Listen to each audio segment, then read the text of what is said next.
Hey everyone, David Morrison here from the Vol Society. Excited to talk about Tennessee basketball. It is indeed basketball time in Tennessee. And in this video, we are going to preview the 2025-2026 Tennessee Volunteers men's basketball team. It's crazy to think that college basketball is almost here. I mean, obviously, it's a busy time of the year at the University of Tennessee with its athletic departments in the middle of football season. You got volleyball going on, you got soccer going on, but we are transitioning from the fall sports into the winter sports, and indeed, basketball is a big part of it. So, lot to talk about. Excited to bring this preview to you. So let's first kind of recap last year, and then we'll jump into the preview. All right, so Tennessee last season had a great season under Rick Barnes, a 30-win season. 30-8 was the overall record for the Tennessee Volunteers. Back-to-back Elite Eight trips, first time in school history that Tennessee has went to the Elite Eight in consecutive seasons. So a big accomplishment for the Tennessee basketball program there. They went 12-6 in SEC play. So and Rick Barnes continuing to build on to his Hall of Fame legacy, his career. Not only one of the best basketball coaches in Tennessee history, but one of the best in college basketball history. And of course, we talk about, with Tennessee basketball, the Elite Eights and Sweet 16s and all this. The ultimate goal is obviously get to the Final Four. Could the Volunteers make that trip to Indianapolis this year? Well, only time will tell. So let's take a look at our departures from last season. Tennessee does lose 8 players last season, including one of the most popular players and I would say one of the best overall players in Tennessee basketball history, beloved by the fans, Zakai Ziegler. A great 4-year career at Tennessee, set school records in assists and many other accolades in his run. A very memorable run at Tennessee. Definitely going to be missed, especially in the point guard position. Chaz Lanier, you do lose him. Lanier had a lot of hype going into last year, and I think by the end of the season he finally lived up to that. But there was that stretch in SEC play where his game was starting to slack a little bit. But he does rebound nicely, no pun intended, and finish strong towards the end of the season. Another popular player, Jamon Mashack, we say good riddance to him. Wish him luck in the NBA, playing for the Memphis Grizzlies. Same thing with Chaz Lanier, got drafted by the Detroit Pistons, first-round draft pick. So Tennessee does have 2 NBA lottery draft picks. But Mashack, another popular player at Tennessee, very well loved by the fans. One of the best defensive guards in Tennessee basketball history. One of the best steel men. Just so many good memories, including the game-winning 3-pointer knocking off Alabama at home.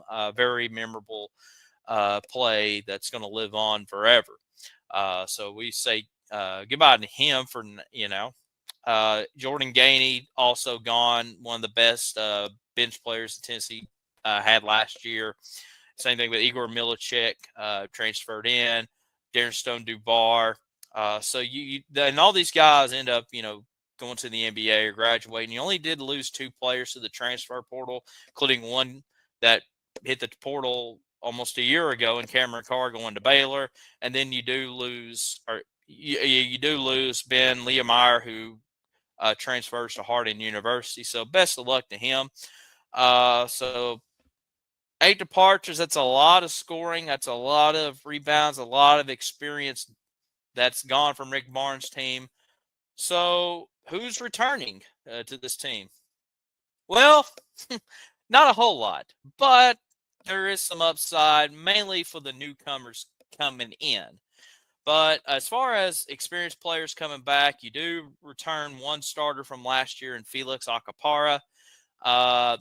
Solid first year in Knoxville.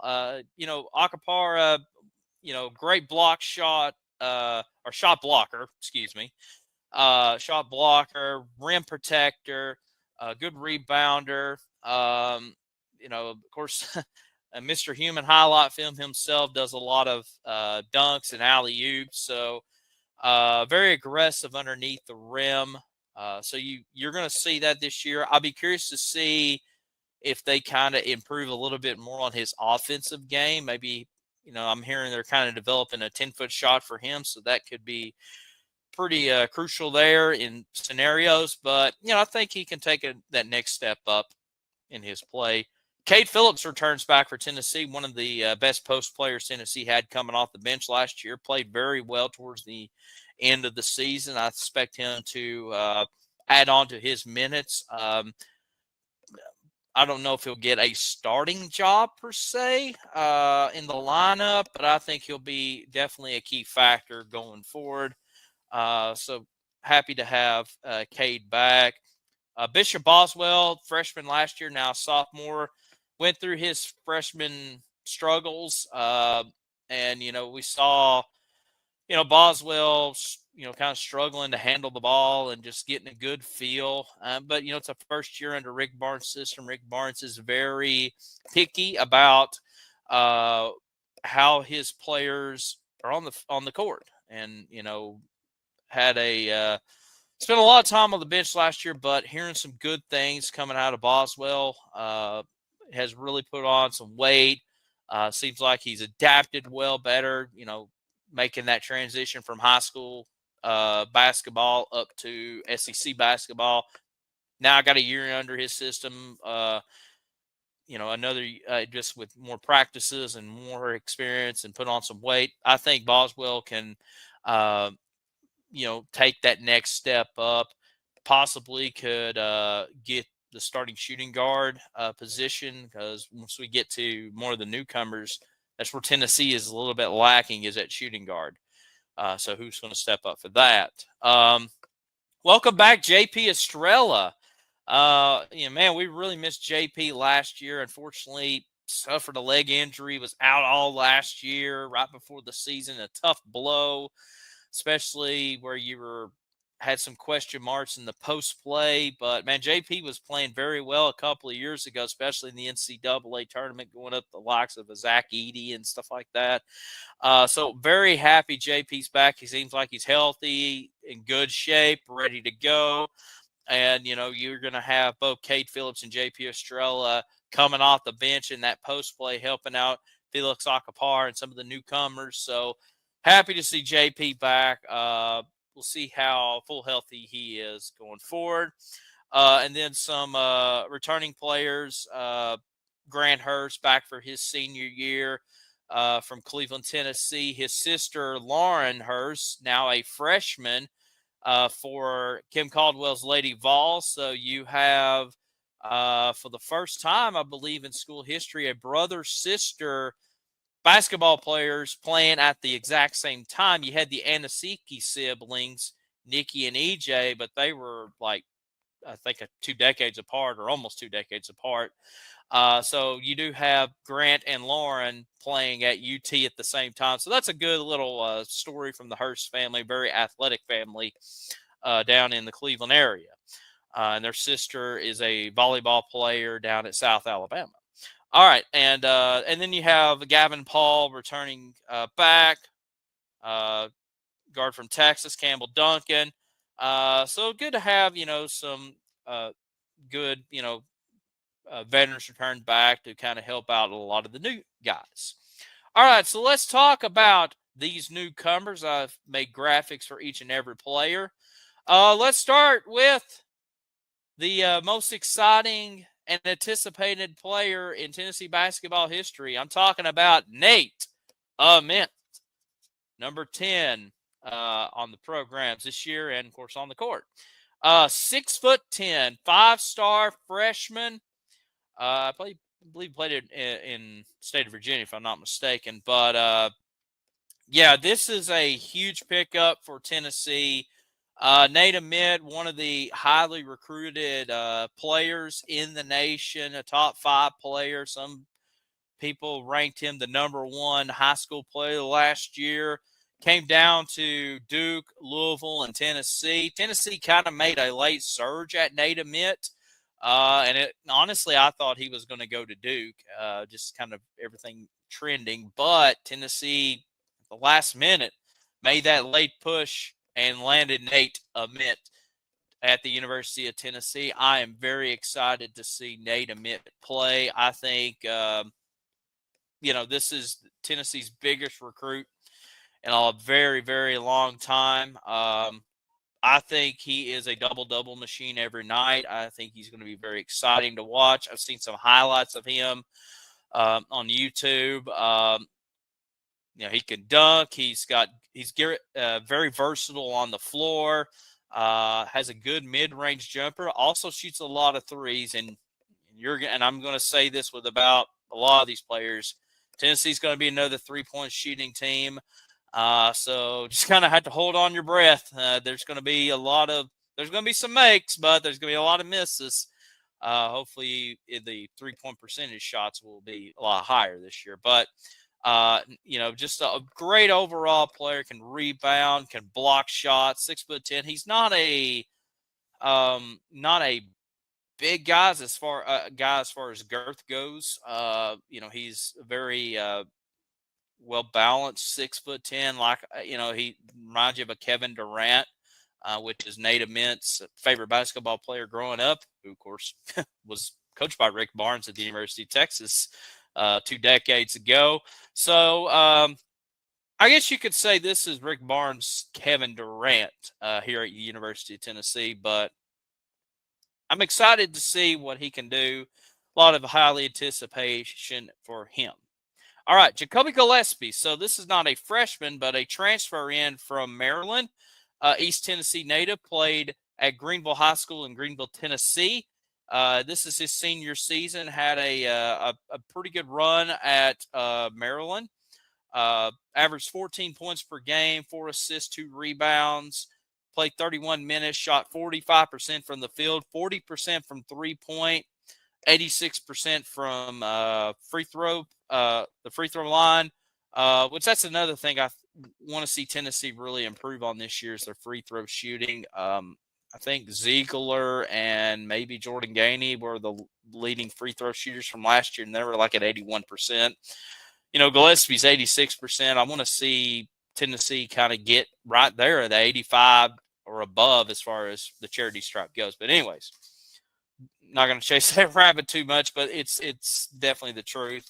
Shot 87 3-pointers last year for the Terps. But he also jacked up like over 150 himself, maybe close to 200. So once again, got to rely a lot on the 3-point shooting and hold your breath for a lot of them. But I'm excited to see what Gillespie does.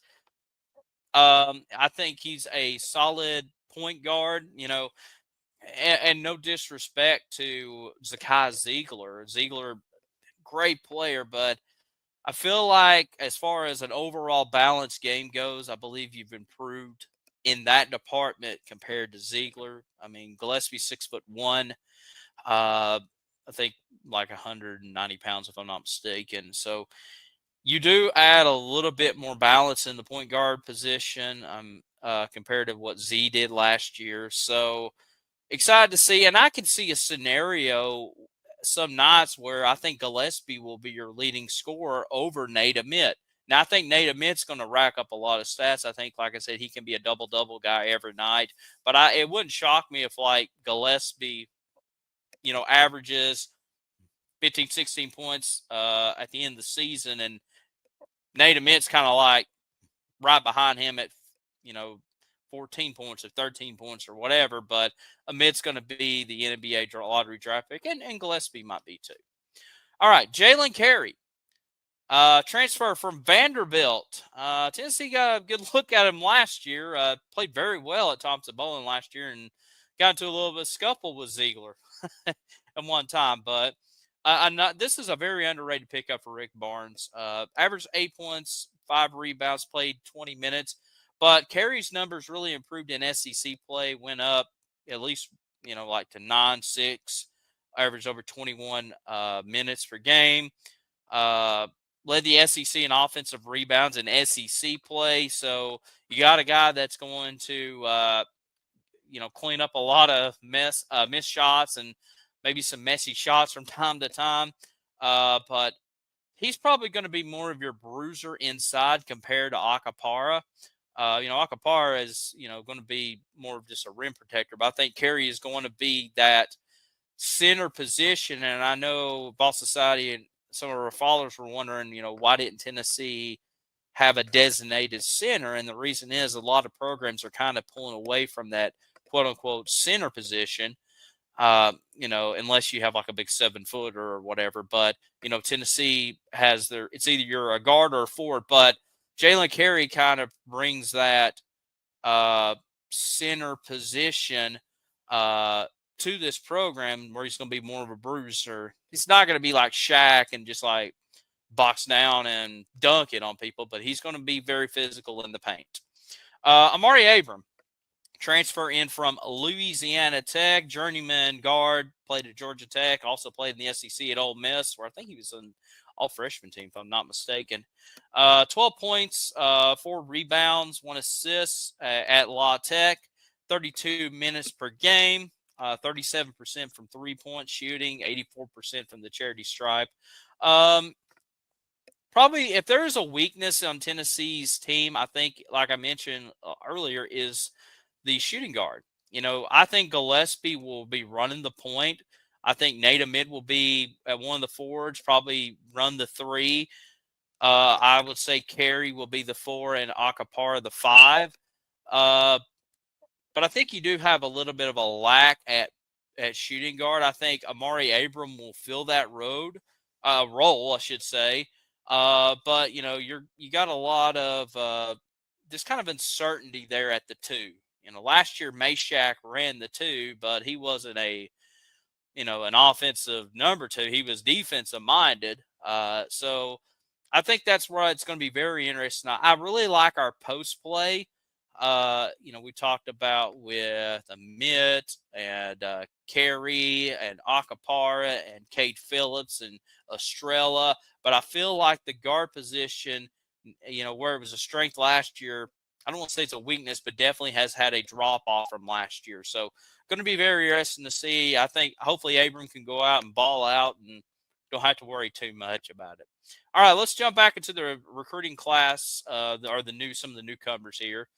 A lot of these are freshmen, and we're not going to spend a lot of time on them, but just introduce them to Ball Society here.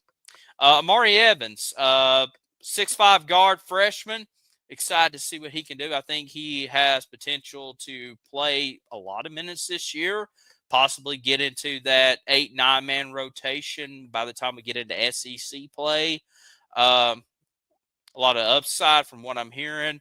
I think he's probably, outside of Nate Amid, he's probably the best freshman we've got so far. Clarence Masamba, 6'5" guard from France. Once again, trying to fill that number 2 guard, that shooting guard. Is Masaba going to be one of those? We'll see. There's another, and he comes from France. So Rick Barnes diving into that international talent pool area, bringing him over. Him and Ethan Berg spent a lot of time playing for their clubs overseas, so they didn't get a lot of practice in the summer, but they are on campus. So, well, I could see a scenario where they'll probably get a lot of playing time in some of these non-conference games, a lot of these mid-major games, probably not necessarily the bigger games, but definitely these mid-major games. And then once they start trimming the roster, we'll see where they land. Dwayne Brown, another one, 6'8" freshman. Add some more post play. Once again, I probably see him utilized more in these mid-major non-conference games. Don't really see him really in the 8-9 man rotation, but maybe down the road, get another, kind of get some experience, get his feet wet a little bit. I think down the road, depending on transfers or anything, that he can be a solid player in the future. Troy Henderson, hearing some good stuff about him. Kind of the maybe a diamond in the rough in this recruiting class. 6'1" guard.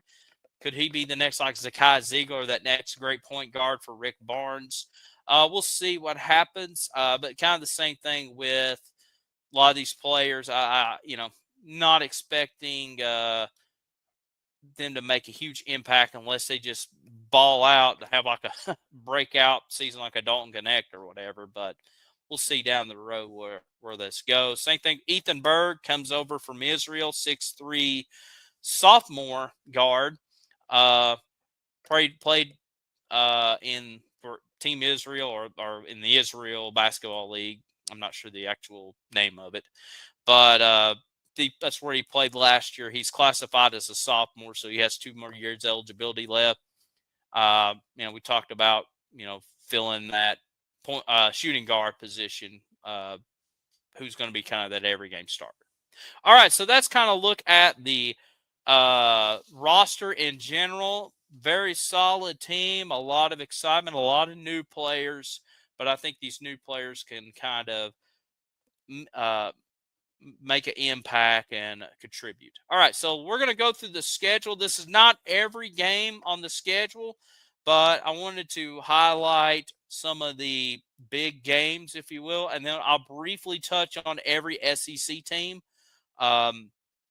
And just kind of talk about real quickly some of the rosters. A lot of the roster previews I got from the YouTube channel, The Basketball Nation. They do a great job providing like roster previews in kind of a short amount of time, under 20 minutes. So it's going to sound, if you watch their stuff, it's going to sound very familiar because I took a lot of their stuff and try to. Hopefully I can spin it in my own way without just plagiarizing it. All right, here we go. We start with the exhibition game coming up next Sunday, 7:30 p.m. Eastern Time on ESPN2. Duke and Tennessee. This does not count for the overall standings, but we've seen this trend in college basketball the last 2 or 3 years where we're seeing programs play other big programs in exhibition games. Tennessee went to Michigan State a couple of years ago, played Indiana at home last year. Now they play Duke. Tennessee over the weekend played Ohio State in a close scrimmage at Pratt Pavilion. So definitely is exciting to see college basketball really getting that appetizer before the season really gets going. I guess almost like a mini, well, I wouldn't say a March Madness, but definitely like that, just a taste before the season. But as far as Duke goes, very talented team for John Shire. They do lose Cooper Flagg, the #1 overall pick from last year. You're going to, but they picked up the Boozer twins, Cameron and Caden. Cameron is the high NBA lottery draft pick, so you're going to see him on Sunday. You're also going to see some great players like Caleb Foster, Malik Brown, Sebastian Wilkins, Isaiah Evans, Patrick Ngaba. I hope I said that right. So it should be a fun matchup. I'm more excited to see Cameron Boozer take on Nate Ament in that exhibition game, but should be a lot of fun. The season opener for Tennessee on Monday, on November the 3rd, will be against Mercer. So should be a fun night, obviously, to start the season.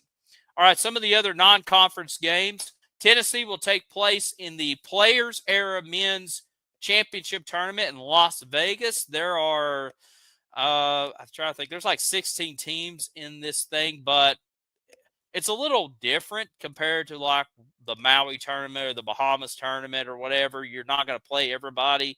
You're only playing a half of the field. But Tennessee on the 24th will take on Rutgers. And then the next day, an Elite Eight rematch against Houston out in Las Vegas. So definitely exciting there. The 26th, 27th is a little confusing. I was trying to figure out how that was broken down, and I was confused by it. But the point is, Tennessee will play. If I find my notes here, there they are. Uh, Either Kansas, Notre Dame, Syracuse, Gonzaga. I don't know if they'll play Syracuse because we'll get them in the ACC Challenge, but UNLV, Maryland. So somebody in that pool of teams. So like I said, it was a little confusing trying to figure out who plays who and what round. But it's a good resume builder, and this really starts Tennessee's non-conference schedule, and it's a pretty tough stretch from Thanksgiving all the way to Christmas. You got some pretty big matchups along the way. SEC ACC Challenge, second year in a row, the Vols will take on Syracuse. This will be at the Carrier Dome or whatever it's called now, the JMA Dome, I think. I expect Tennessee to kind of take care of business in this one. The Vols just kind of ran all over Syracuse last year. I don't expect to see much of a challenge this year. So, but you never know. Anything can happen. On December the 6th, this is on a Saturday in Nashville. Third year in a row, Tennessee will play Illinois, and I believe this is part of a 4-year series between Illinois and Tennessee. I believe next year will be, and don't quote me on this, but I think it's at the United Center in Chicago. So if I'm wrong, I apologize, but I think that wraps up that 4-year stretch. So we've had the home and home, and now we're doing the neutral sites. But they're calling this Music City Madness. But Illinois, pull their roster here. Returning players: Kylan Boswell, Ty Rogers. You got the Isabic brothers, both over 7 foot tall. So definitely going to be a challenge there. And then they picked up Cal transfer Andreas Stojakovic. And if that last name sounds familiar, this is the son of former Sacramento King player Peja Stojakovic. So his son Andreas Stojakovic is now at Illinois. 12-16.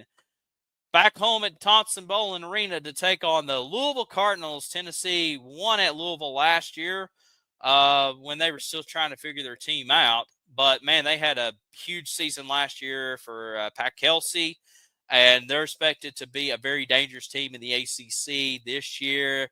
They got Javon Hatley. They got Kason Pryor back. 5-star freshman Mikael Brown Jr., another freshman in Mikael Brown Jr. I think I wrote that name twice, actually, now I'm reading it here. Anyways, point is, good, talented team. Tennessee did miss out on a player that's on Louisville. They were very high on getting Isaac McNeely from Virginia, who was in the transfer portal to come to Tennessee, but decided to go to Louisville instead. So, but this is going to be a very fun game. I think it's going to be a fun environment. It's on a Tuesday night, 7 o'clock tip-off, ESPN. So one of the better non-conference games really throughout the season and potential NCAA tournament matchup. So that's kind of a look there. Some pretty good little matchups here. I think Tennessee can have a strong showing at this point. All right, let's go through the SEC really quick here. We're not going to spend too much time, but we're going to kind of go through the schedule fairly quickly here. All right, Tennessee begins SEC play on the road against Arkansas on January the 3rd. This could be John Calipari's best team at Arkansas. Of course, this is only his second year there, but he has really ramped up in the transfer portal. Picked up DJ Wagner from Memphis. Travion Brizzle is back for Arkansas. Nick Pringle, former South Carolina and Alabama player, now at Arkansas. And then the hype for this team is going to be 5-star freshman Darius Acuff. So a nice little start to SEC play, having, once again, freshman versus freshman. Darius Acuff for Arkansas, native mid for Tennessee. This is the only matchup Tennessee and Arkansas will meet in the regular season. Texas on January the 6th. New head coach for the Longhorns, Sean Miller, former Xavier and Arizona coach. He ended up retrieving Tremont Mark and Jordan Pope from last year's team, ended up picking up St. John player Simeon Welcher from Rick Pitino's team from St. John. So the home opener for the Vols in SEC play will be against Texas. Defending national champions, Florida Gators, on January the 10th. This is the only meeting with Tennessee and Florida, which, man, that makes me sad. I really wanted a home and home with Florida, but, we're going to get it with Vanderbilt and Kentucky this year and Alabama. So, but I really wanted a home and home with Florida. But anyways, point is Florida, end up picking up a lot of their team from last year's national championship run. Alex Condon, Thomas Hahn, Chillaloo, Han Lockton, end up picking up Boogie Flan from Arkansas in the transfer portal.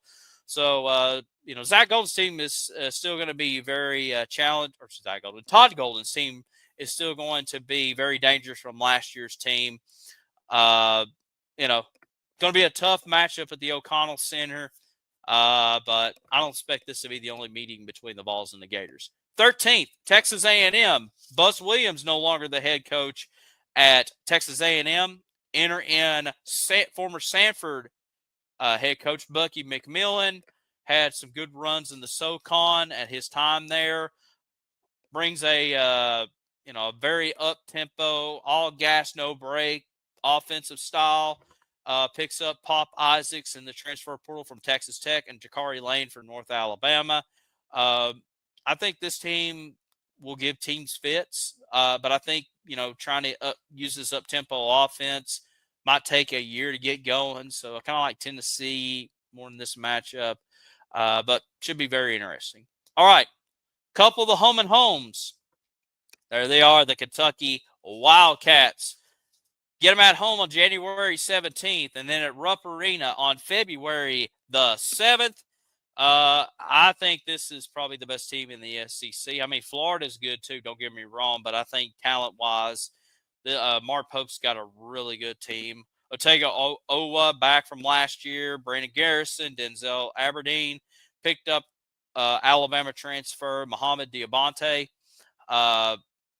This is going to be tough. And, Tennessee, for a little while there, especially under John Calipari, it seemed like the home team was winning these matchups. So we had a good stretch there where we were winning at home against Kentucky. But that has not happened, I would say, since the pandemic, the pandemic 2021 season, when we still didn't have the crowd. So it's definitely since like 2021 that we have not defeated Kentucky at home. Matter of fact, maybe even longer than that.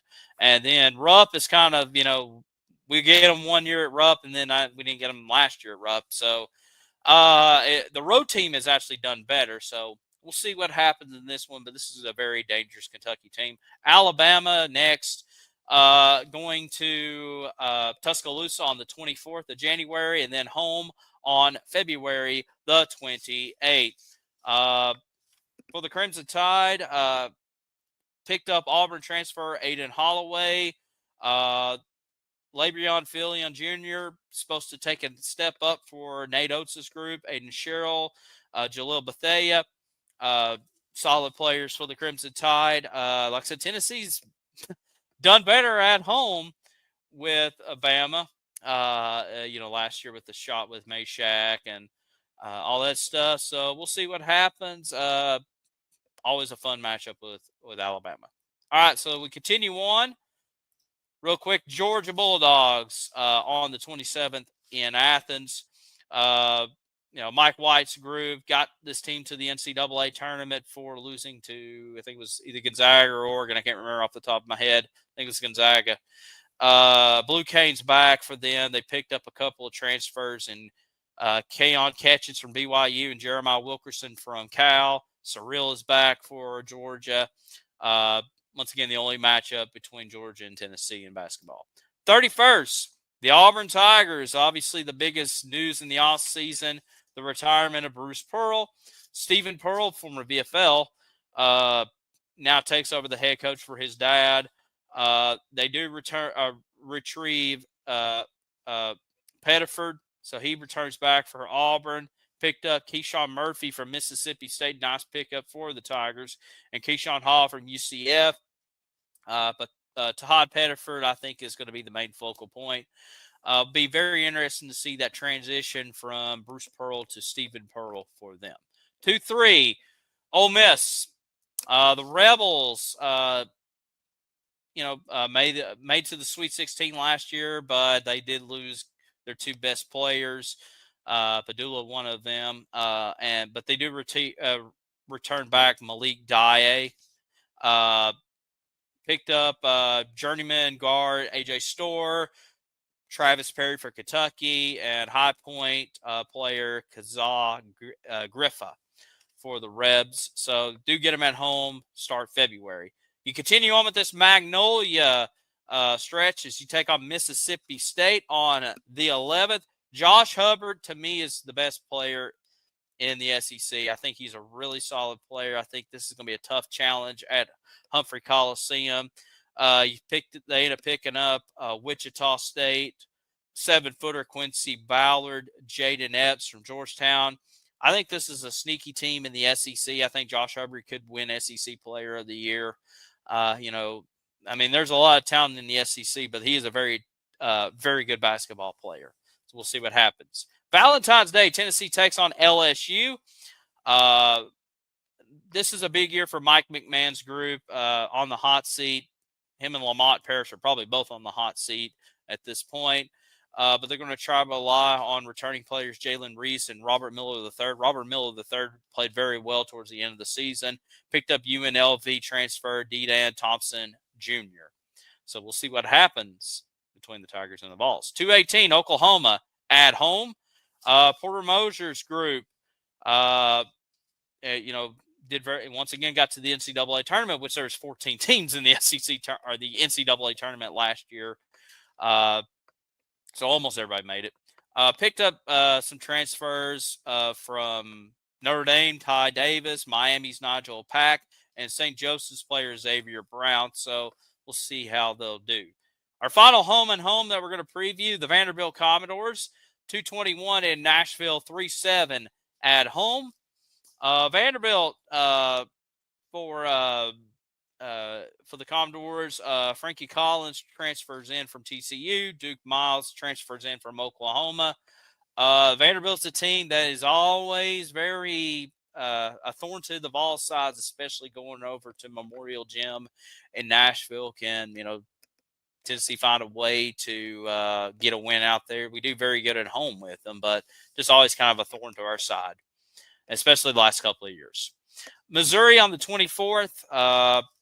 The Tigers and Dennis Gaines, they do retrieve Mark Mitchell and Anthony Robinson II. That's two nice pickups, or returning pickups for them. Another team that made the NCAA tournament, trying to take that next step up. This is going to be another tricky game. Like I said, all these games on the road are going to be very tricky for the Vols. We do pick up some wins quite a bit, but when you're been a top team in the SEC and you're taking on a program that's on the rise and they do these hostile home court environments and do the blackouts and whiteouts and stripe outs and gold outs, so you're going to see a lot of that this year. You saw it last year with Mississippi State. Matter of fact, they both did it for football and basketball last year. I think they did a whiteout with us in basketball, if I'm not mistaken. But it's going to be pretty hostile. And then finally, we wrap up with South Carolina. Obviously, the last game will be Vanderbilt, but we already previewed them. South Carolina, Lamont Paris, they retrieve back. Michi Johnson returns back to the Gamecocks, come from Ohio State. Miles Staloot returns back for South Carolina. And then freshman Eli Ellis, seems like they're really high on him too. So, back-to-back home games in the season before we get into SEC play, or SEC tournament play, I should say. All right, so that is a kind of a quick look at this Tennessee basketball team in general. Overall, my thoughts, I'm very excited about this team. I don't really see a big drop-off from last year with, Ziegler and Meshack and Lanier. I still think this is another solid Rick Barnes team. I still think this is a team that's going to be constantly in the top 25, even if there's like a kind of a bad stretch, maybe like a 2-game losing streak. I don't really see them falling far. They always have a very high Kim Palm rating. You're going to hear Kim Palm thrown around a lot actually the last few years in basketball. That's kind of actually has a little bit more value than like an AP top 25 poll. But I still think this is a solid team. I think kind of reminds me of last year's team. I think this can be an Elite Eight team. It's just, can they overcome that Elite Eight wall and climb over it and get to the Final Four? We shall see. I mean, Rick Barnes signed a lifetime contract with Tennessee. He's 70 years old. I mean, realistically, this is probably his last stop. I don't see him going anywhere else. This is where he's going to retire at, and I'm happy he's here. And we see a lot of coaches, a lot of the older coaches have retired. Now with Bruce Pearl and Rick Barnes, even in the constant change of college athletics, has found a way to adapt it to this game. And of course, honestly, I think it has to do with Rick Barnes loves mentoring young men to be, mature young men once they get done with basketball at the University of Tennessee. I think that's more his calling at the point of his career. Yeah, he's going to teach basketball. He loves basketball. It's been a part of his whole life. But I think that mentorship, he has now been the torchbearer and really college coaches in general. I'm not saying that every coach is a bad coach, but that older, wiser mentor role that I think Rick Barnes has definitely taken the role on, taken the lead on, not the University of Tennessee, but just in really college athletics. And I'm excited to see that, especially in today's world where a lot of these young men, while they're talented and they've got a lot of pressure on them, and especially in a very social media world, it's kind of nice to see a little bit of vulnerable, I guess, from them in a good way, some maturity and some growth. And I've been excited to see these players that have come through Rick Barnes' system for the last 10, 11 years that became wonderful young men and, going to have some great things in the future. All right, so that's going to wrap it up with the Tennessee men's basketball preview. It was a lengthy one, but an exciting one, and I hope you enjoyed it. And if you stuck around, that's wonderful too. I appreciate it. But until next time, this is David Morrison from the Ball Society. I hope you have a